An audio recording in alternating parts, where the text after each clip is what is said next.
സംസ്ഥാന സ്കൂൾ കലോത്സവത്തിൻ്റെ സ്വർണ്ണക്കപ്പിന് തട്ടത്തുമലയിൽ ഗംഭീര സ്വീകരണം. ഇത്തവണത്തെ സംസ്ഥാന സ്കൂൾ കലോത്സവം തിരുവനന്തപുരത്താണ് നടക്കുന്നത്.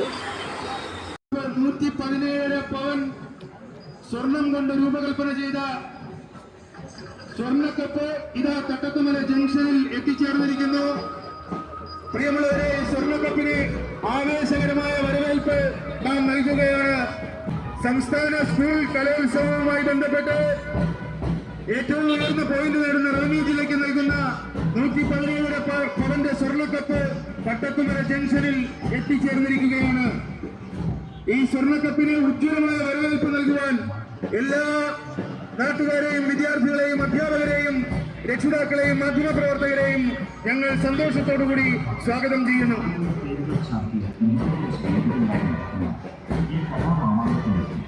ഇന്ന് 2025 ജനുവരി 3 വെള്ളിയാഴ്ച. സംസ്ഥാന സ്കൂൾ കലോത്സവം ഇത്തവണ തിരുവനന്തപുരത്ത് വെച്ചാണ്. അപ്പോൾ ഈ കലോത്സവത്തിലേക്കുള്ള സ്വർണ്ണക്കപ്പുമായിട്ടുള്ള യാത്ര അലങ്കൃത വാഹനത്തിൽ കാസർഗോഡ് നിന്ന് ആരംഭിച്ചിരുന്നു. ഈ സ്വർണ്ണക്കപ്പുമായിട്ടുള്ള വാഹനം ഇന്ന് തിരുവനന്തപുരം ജില്ലയിൽ പ്രവേശിച്ചു. തിരുവനന്തപുരം ജില്ലയുടെ അതിർത്തിയായിട്ടുള്ള തട്ടത്തുമല ജംഗ്ഷനിലും അതുപോലെ തട്ടത്തുമല ഗവൺമെൻറ് ഹയർ സെക്കൻഡറി സ്കൂളിലും ഗംഭീര വരവേൽപ്പാണ് ഈ സ്വർണ്ണക്കപ്പിന് നൽകിയത്.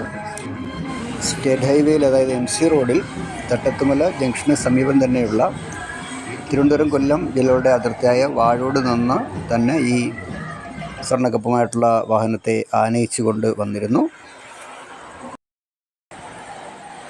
തട്ടത്തുമല ഗവൺമെൻറ് HSSൽ കുറച്ചു നേരം ഇത് പൊതുജനങ്ങൾക്കും കുട്ടികൾക്കുമൊക്കെ കാണുന്നതിന് വേണ്ടി ഇത് പ്രദർശിപ്പിച്ചിരുന്നു. അതിനുശേഷമാണ് മടങ്ങിപ്പോയത്.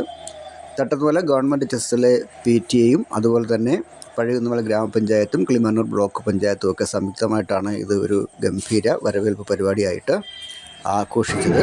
വിവിധ കലാപരിപാടികളോടുകൂടിയാണ് ഈ സ്വർണ്ണക്കപ്പുമായിട്ടുള്ള വാഹനത്തെ വരവേറ്റത്. പരിസര പ്രദേശത്തെ സ്കൂളുകളിലെ കുട്ടികളും അധ്യാപകരും രക്ഷകർത്താക്കളും ഒക്കെ തന്നെ ഈ പരിപാടി കാണുവാനും ഇത് വിജയിപ്പിക്കുന്നതിന് വേണ്ടിയും എത്തിച്ചേർന്നിരുന്നു. അതുപോലെ നല്ലൊരു ആൾക്കൂട്ടമായിരുന്നു, നല്ലൊരു ജനാവലിയായിരുന്നു ഈ സ്വീകരണത്തിന് വേണ്ടി ഇന്ന് തട്ടത്തുമല ജംഗ്ഷനിൽ എത്തിച്ചേർന്നത്.